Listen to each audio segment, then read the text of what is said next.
Hi everyone, welcome back to this channel and today हम बात कर रहे हैं the triangle and its property chapter के बारे में, जो कि हमारा काफ़ी टाइम से चैप्टर चल रहा है।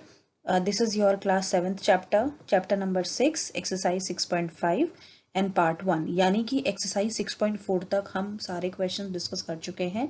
From today onwards we are going to discuss the exercise 6.5 all questions. There are total 8 questions in this exercise, and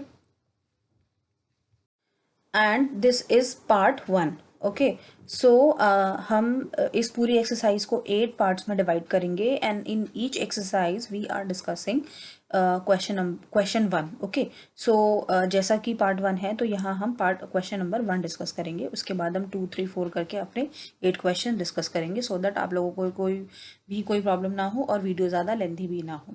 सो जो स्टूडेंट ऑलरेडी देख रहे हैं they know very well this, but those who are new to this channel, this all information is for this. Okay, video अगर अच्छी लगती है तो अपने फ्रेंड्स के साथ शेयर बिल्कुल ज़रूर करिए, बिल्कुल और बेल नोटिफिकेशन ज़रूर प्रेस करिए, because then only you will get the notification of the video whenever I will upload any video. Okay, so this is very important thing. And another important thing is that अगर आपको इस पूरे chapter का explanation समझना है तो वो जो है वो ऑलरेडी चैनल पर अपलोडेड है वीडियो, जिसका लिंक मैं आपको डिस्क्रिप्शन बॉक्स और आई बटन दोनों जगह पे प्रोवाइड कर दूंगी, आप वहाँ पे जाके डायरेक्टली चेकआउट कर सकते हैं. सो चलिए without any further delay start करते हैं. ओके, सो जैसा मैंने बताया कि क्वेश्चन नंबर 1 जो है हम इस एक पार्ट में डिस्कस करने वाले हैं. सो क्वेश्चन नंबर 1 क्या है एक्सरसाइज 6.5 का. P Q R is a triangle right angle at P. If PQ is equal to 10 centimeter and PR is equal to 24 centimeter, find QR. Now, अब देखिए, अगर तो क्वेश्चन में फिगर ऑलरेडी दी हुई है तो आपको कोई ज़रूरत नहीं है, बट बहुत सारे क्वेश्चंस ऐसे होते हैं जहाँ पे फिगर नहीं दी रहती. तो सबसे पहला आपका जो काम है वो ये है कि आपको जो भी क्वेश्चन दे रखा है उसके अकॉर्डिंग फिगर ड्रॉ करनी है. अब इस क्वेश्चन में फिगर नहीं दी हुई है तो हम ड्रॉ करेंगे, जैसा उसने दिया हुआ है उसके अकॉर्डिंग हम ड्रॉ करते जाएंगे. तो यहाँ पे सबसे पहले इसने क्या लिखा हुआ है, P Q R is a triangle right angled, यानी कि राइट एंगल ट्राइंगल है. तो हम क्या करेंगे, first draw the right angle triangle. हम एक राइट एंगल ट्राइंगल ड्रॉ करा. ठीक है, वी ऑल नो कि राइट एंगल ट्राइंगल में 90 डिग्री एंगल होता है और उसके सामने वाली साइड जो होती है वो लार्जर साइड होती है, that is also called as hypotenuse. और ये जो होता है इसे बेस बोलते हैं, और जो ये वाली जो साइड है इसे हम बोलते हैं ऑल्टीट्यूड. ठीक है, जहाँ पे हमारा 90 डिग्री एंगल बनता है. ठीक है, so this is the all information about right angle triangle. So इसीलिए अगर आपको सारी इन्फॉर्मेशन देखनी है तो आप जो इसका पूरा एक्सप्लेनेशन है इसी चैप्टर का, आप वो चेकआउट कर सकते हैं. ठीक है, तो हम सबसे पहले हमने फिगर ड्रॉ कर दी, पी क्यू आर कोई रैंडमली इस तरीके से ट्राइंगल बना दिया. लेकिन अब मैं पी यहाँ भी लिख सकती थी, पी यहाँ भी लिख सकते थे, बट हमने ये पी यहीं क्यों लिखा, इसलिए क्योंकि इसने क्या लिखा हुआ है, राइट एंगल एट पी, यानी कि राइट एंगल जो है वो पी पे बन रहा है. तो डेफिनेटली राइट एंगल यहाँ बन रहा है तो उसका मतलब ये पॉइंट पी होगा. उसके अलावा आप इसे आर दे दिया, इसे क्यू दे दिया, या फिर इसे आर दे दीजिए, इसे क्यू दे दीजिए, कोई फ़र्क नहीं पड़ेगा. बट यहाँ राइट एंगल पी लिखा है तो पी ये वाली साइड ज़रूरी है, ये आपको ज़रूर मैंशन करना है. अब इसने नेक्स्ट चीज़ क्या दी हुई है, पी क्यू 10 सेंटीमीटर है. पी क्यू यानी कि ये रहा, इसको हमने 10 सेंटीमीटर मैंशन कर दिया. फिर इसने दिया हुआ है P R is equal to 24 centimetre, तो हमने पी आर को 24 यहाँ पे मैंशन कर दिया. अब हमें निकालना क्या है, फाइंड क्यू आर, यानी कि ये वाली लॉन्गेस्ट साइड, राइट एंगल के सामने वाली जो साइड होती है उसे हम हाइपोटेन्यूज बोलते हैं. ठीक है, and this is the largest side among all these three. ठीक है, सो ये तो मैंने आपको क्वेश्चन समझा दिया और जो चीज़ें गिवन है. अब हमें निकालना क्या है. अब हम ये बात बहुत अच्छे से जानते हैं कि कोई भी राइट एंगल ट्राइंगल अगर होता है कहीं पर भी तो एक प्रॉपर्टी ज़रूर यूज़ होती है, most of the time 99%, which is called as a right angle triangle property और पाइथागोरस थ्योरम. सो यहाँ पे हमने वही लिखा हुआ है, यूजिंग पाइथागोरस थ्योरम. इसे हम पाइथागोरस थ्योरम बोलते हैं. क्या होती है Pythagoras theorem, for any right angle triangle, किसी भी राइट एंगल ट्राइंगल में the square of the larger side, जिसे कि हम हाइपोटेन्यूज बोलते हैं, is equal to the sum of the square of the opposite two side.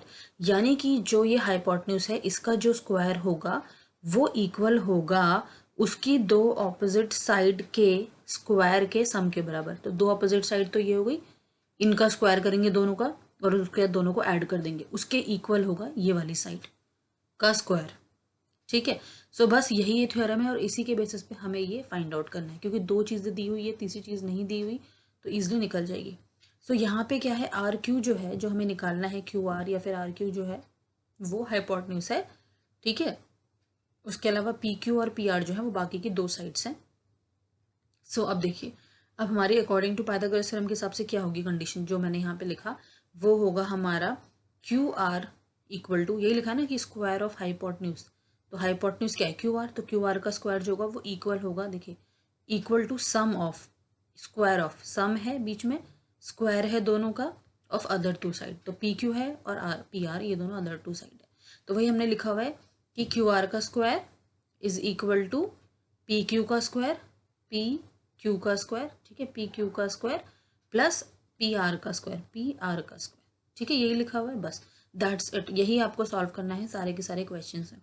अब जो चीज़ हमें दी हुई है उसकी जगह वैल्यू पुट कर देंगे, जो नहीं दिया हुआ उसे एज इट इज़ लिख देंगे। तो क्यू आर तो हमें फाइंड आउट करना है, तो ये एज इट इज़ लिख दिया हमने।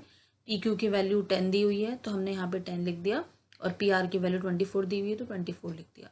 क्योंकि क्वेश्चन यहाँ पे स्क्वायर है फॉर्मूले में, तो इसलिए 10 का स्क्वायर 24 का स्क्वायर होगा। 10 का स्क्वायर कितना होता है 100, और 24 का स्क्वायर होता है 576, ठीक है। Q R as it is लिख देंगे, दोनों को ऐड करेंगे क्योंकि सम है बीच में, तो 676 हो जाएगा। सो क्यू आर जो होगा वो क्या होगा, अब देखिए मुझे क्यू आर स्क्वायर नहीं चाहिए, we want only Q R, ठीक है, ये है स्क्वायर। तो जब भी हम इस स्क्वायर को हटाएंगे तो यहाँ पे क्या आ जाता है स्क्वायर रूट, इस स्क्वायर को हटने से यहाँ पे रूट आ जाएगा। रूट का मतलब कि अब रूट हम ऑलरेडी वी नो दिस, 676 किसका रूट होता है, 26 का रूट होता है। तो क्यू आर की वैल्यू कितनी है 26, और आपने देखा होगा ये 24 है, ये 10 है, तो ये 26 आ गई। इसका मतलब लार्जर साइड है, और ये हमारी प्रॉपर्टी भी होती है कि ये हमेशा राइट एंगल के ट्राइंगल सामने वाली साइड जो होती है वो लार्जर साइड होती है। तो देखिए 10 24 में सबसे ज़्यादा बड़ी है 26। So in this way we can find out the value, we can find the value of Q R और हाइपोटेन्यूज। अगर मान लीजिए यहाँ पे ये दिया होता है, ये निकालना है, तो भी हम निकाल सकते थे। ये दी कुछ भी निकाल, मतलब हमें कोई भी दो वैल्यू दी होनी चाहिए, तीसरी वैल्यू हम बहुत ईजिली इस फॉर्मूले की हेल्प से फाइंड आउट कर सकते हैं। सो हमें यही निकालना था कि फाइंड क्यू आर की वैल्यू निकालनी थी, क्यू आर की वैल्यू 26 आ गई। So hence the length of the hypotenuse यानी कि क्यू आर जो है उसकी क्या है 26 सेंटीमीटर। क्योंकि सेंटीमीटर में वैल्यू दी हुई है तो यूनिट्स ज़रूर लगाइए, यूनिट्स इज़ वेरी इंपॉर्टेंट थी। कई बार आपका यूनिट की वजह से भी मार्क्स, हाफ मार्क्स या 1 मार्क्स कट आउट हो सकता है। सो यूनिट ज़रूर प्लेस करिए अगर क्वेश्चन में दी हुई है, तो नहीं दी हुई then you can skip it. So that's all about this. So question number first जो है आई होप बहुत अच्छे से समझ में आ गया होगा आपको। कोई भी प्रॉब्लम होगी, still you are facing any problem, then write me on my comment section. And video अच्छा लगा तो लाइक शेयर ज़रूर करिए, और चैनल को सब्सक्राइब नहीं किया तो सब्सक्राइब ज़रूर करिए। मिलते हैं अपने नेक्स्ट वीडियो में, टिल देन बाय बाय।